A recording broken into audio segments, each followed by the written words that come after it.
नमस्कार मित्रांनो, तर मालिकेच्या आजच्या भागात आपल्याला असं बघायला मिळणार आहे की काव्य आता फ्रेश होऊन नुकतीच बाथरूमच्या बाहेर आलेली असते आणि खूप सुंदर ती दिसत असते. येलो कलरचा छान ड्रेस तिने घातलेला असतो. तेवढ्यात तिचं लक्ष त्या घड्याळीवरती जातं, जे पार्थला आणि तिला कोणीतरी गिफ्ट दिलेलं असतं. कपल वॉच असतं. ते घड्याळ आता ती उचलते आणि आपल्या हातावरती बांधते, कारण पार्थने तिला सांगितलेलं असतं की हे घड्याळ हाताच्या नाडीवरती चालतं.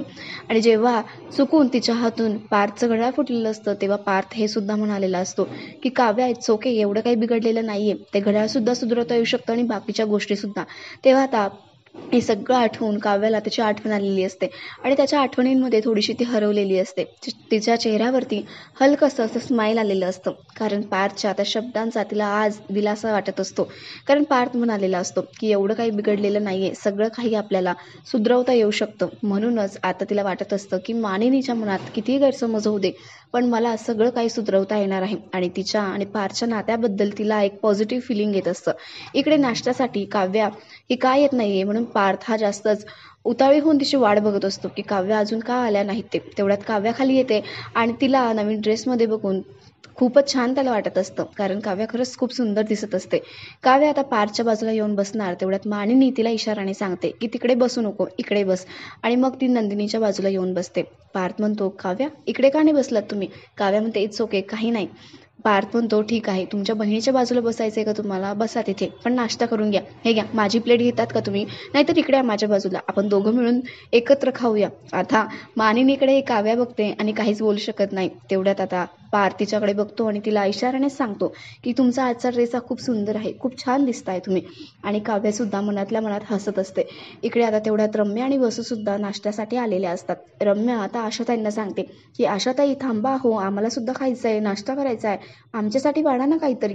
असं खूप मोठ्याने ती बोलत असते आणि म्हणत असते की हो, तुम्हाला सांगायचंच राहिलं, आमचे काम करण्याचे दिवस गेलेत आता. आणि हा टोमणा तिने नंदिनी काव्याला मारलेला असतो. काव्या काही शांत बसणाऱ्यातली नसते. ती म्हणते, हो माहिती सगळ्यांना इथे रम्या, तुला एवढ्या मोठ्याने बोलण्याची काहीच गरज नाहीये. आता रम्या सुद्धा काही शांत बसत नाही. ती म्हणते, काव्या हो का, मोठ्याने बोलण्याची भाषा तर तू करूच नको. ती जेव्हापासून या घरामध्ये आली ना, तेव्हापासून फक्त किंचाळाचा आवाज येतो तुझा. आता हे ऐकून पार्थला खूप संताप येतो. तो म्हणतो, रम्या या भाषेत काव्याशी बोलायचं नाही आणि तिच्यावरती आवाज चढवून तर अजिबात बोलायचं नाहीये.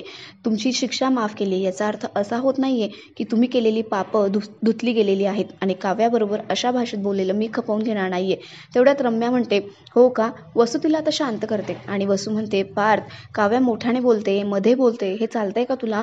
पार्थ म्हणतो, मग रम्याला एवढं मोठ्याने बोलण्याची काय गरज होती, सांग ना मला. ते काही नाही रम्या, तू याच्या पुढे ना काव्याबरोबर व्यवस्थितच बोलायचं हे लक्षात ठेव आणि प्रत्येकाशी आदरानेच वागायचं.